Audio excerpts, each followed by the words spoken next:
Before I start this video, I must warn you guys that the rituals I'm about to tell you are not to be taken lightly. I do not recommend anyone try these, as they may have dire consequences that may not be reversed. These rituals can be dangerous, not only to you, but others as well. You've been warned.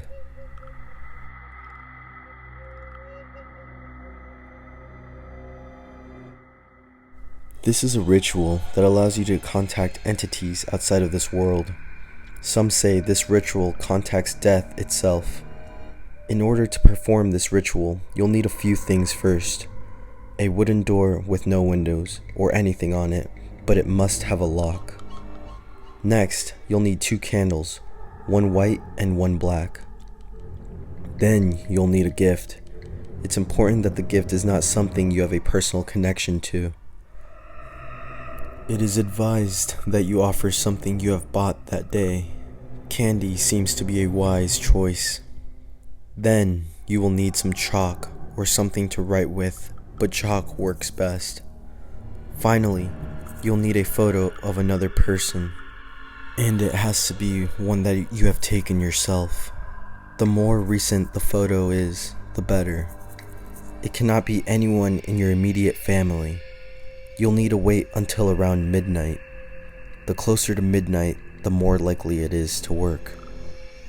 Write the word stranger on the door you're using and place the 2 candles on each side of the door and light them. Make sure all curtains and windows are closed. All mirrors are covered and lights are turned off.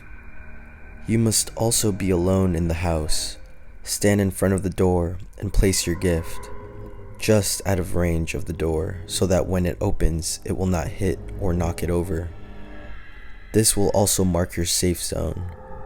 Make sure the door is closed and then knock 3 times. No more or less. Then wait. If you hear 3 knocks coming from the other side of the door, then the ritual was successful. Open the door a little, but do not look outside or open it fully. Then turn around and stand behind your gift, facing away from the door. If you hear the door open fully, you will feel the stranger's presence. It will feel wrong, like something that isn't supposed to be there. Stay calm and remember, the stranger is your guest. You will not be harmed, but under no circumstances must you turn around or look at the stranger. This is crucial because some have dared to look at the stranger, and the ones who have survived are completely blind or insane, but they always say the stranger's presence never goes away. If you look at the stranger, then it will never leave. If the stranger approves of the gift, then it will ask you a name. This is when you look at your photo and say the name of the person in the photo. Then wait to hear the door close. Once the door is closed and you feel the presence of the stranger gone, then you can turn around. If the ritual was successful, then you will notice that your gift is gone. You must then lock the door and do not unlock it until sunrise. This will prevent you from entering the stranger's world and anything from getting into this one. You must then wipe the word stranger off the door and burn the photo you used. If you are too frightened to complete the ritual, then you must simply apologize and ask the stranger to leave. Wait for the door to close and turn around. Wipe the word from the door and lock it. Do not unlock it until sunrise. If you do this, then you can never attempt the ritual again, because if you do, the stranger will not be happy. Over the next 3 days, check the obituaries. If the ritual was successful, then the person whose name you gave to the stranger will die. Although there isn't a consistent cause of death, heart attacks seem to be the common causes. It is important that the photo you used has been burned. Otherwise, if it's not by the time the victim has died, then the image will fade, and in its place an image of you will appear, and you will die in 3 days.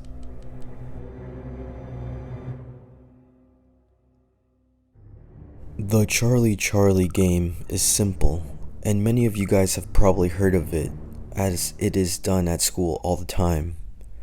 Draw a grid on a piece of paper with a yes and a no in the boxes. Balance one pencil on top of another in the shape of a cross, and ask something along the lines of, "Are you here? Can we play?" Then watch as the pencil begins to move. This has a lot of similarities to the Ouija board, but more simple and easier to do. The demon in the mirror trick. This is an old trick that I'm sure many of you have tried.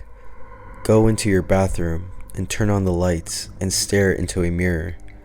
Stare at your face and let your eyes go out of focus. As you stare longer and longer, the face you have come to know all your life will start to morph, twist, and become demonic before your very eyes. But don't ever do it. Some have done this only to stare a little too long to notice that the reflection smiled back. Some people have said they hear it at night later on, tapping on the glass, and some have even had their reflection pounding on it. Those who have heard glass shatter were never found alive to tell the tale. This one is too easy to do, and that's what makes this one the most dangerous.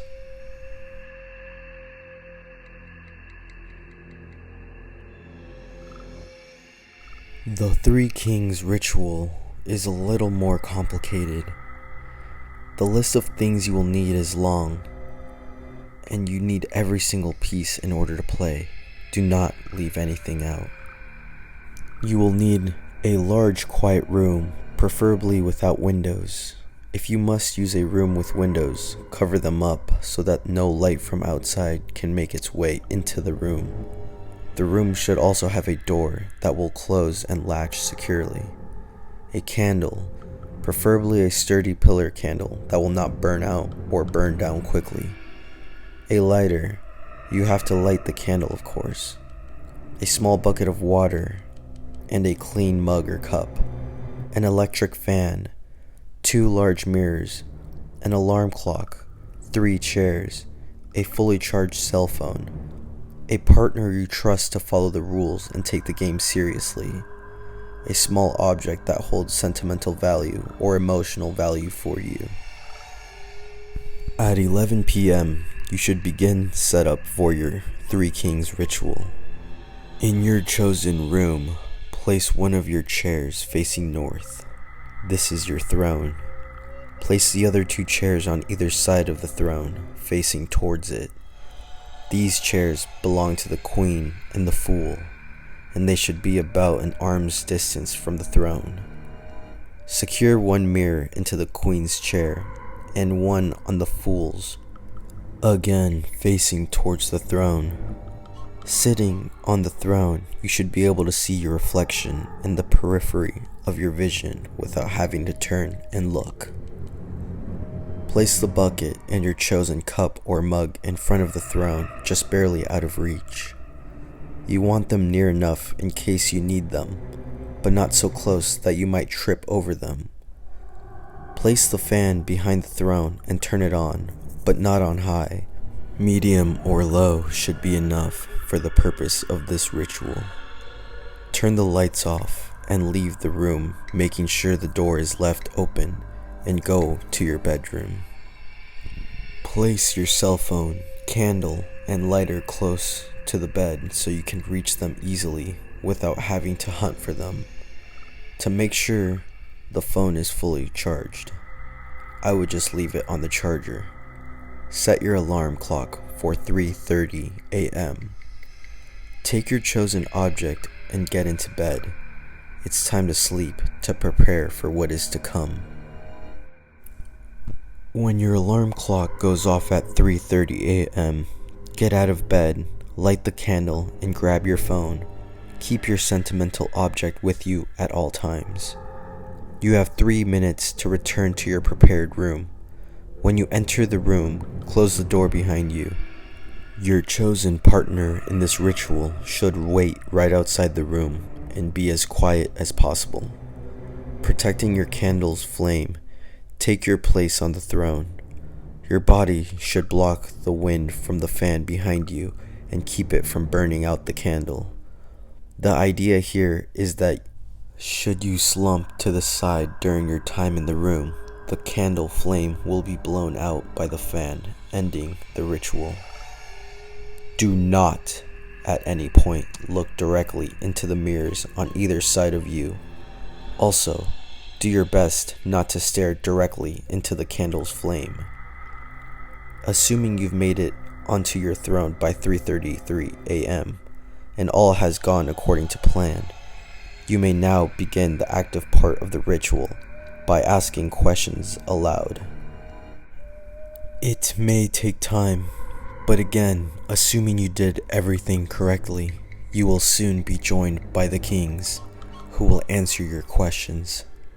Reportedly, you will actually hear their voices, but remember, no matter how startled or how unsettling it may be, do not turn to look into the mirrors.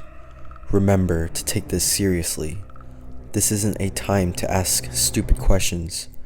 Regardless of what you may have heard before, yes, they do exist.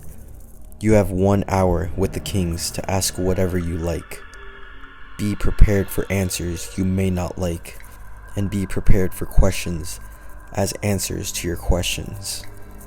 Finally, do not let the candle go out during your session. At 4:34 a.m., your friend on the other side of the door should call out to you that the game has ended. If you do not respond, they should try calling your cell phone instead. If and only if neither of those methods work in getting your attention, they should then enter the room to try and snap you out of the ritual by calling your name. But they should not, under any circumstances, touch you. And finally, if that doesn't work, they should use the mug to throw water from the bucket in your face.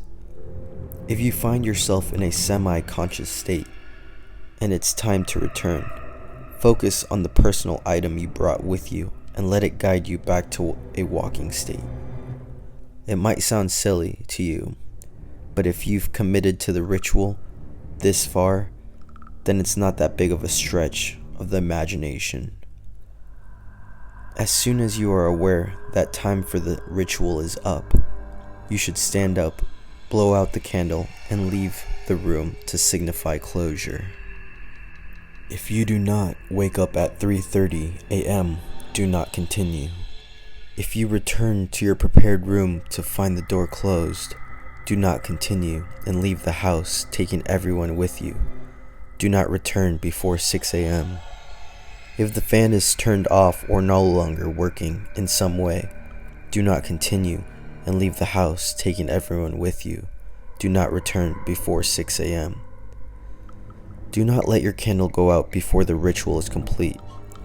Again, do not at any point look directly into the two mirrors. It is said that what you see there may pull your consciousness inside and you can become trapped by the kings. Do not leave your throne before 4:34 a.m. Don't go into this ritual acting cocky or disrespectful. It won't end well for you or your ritual partner. This has been 4 terrifying rituals that you should not perform, ever. And remember, try to resist the call to the void.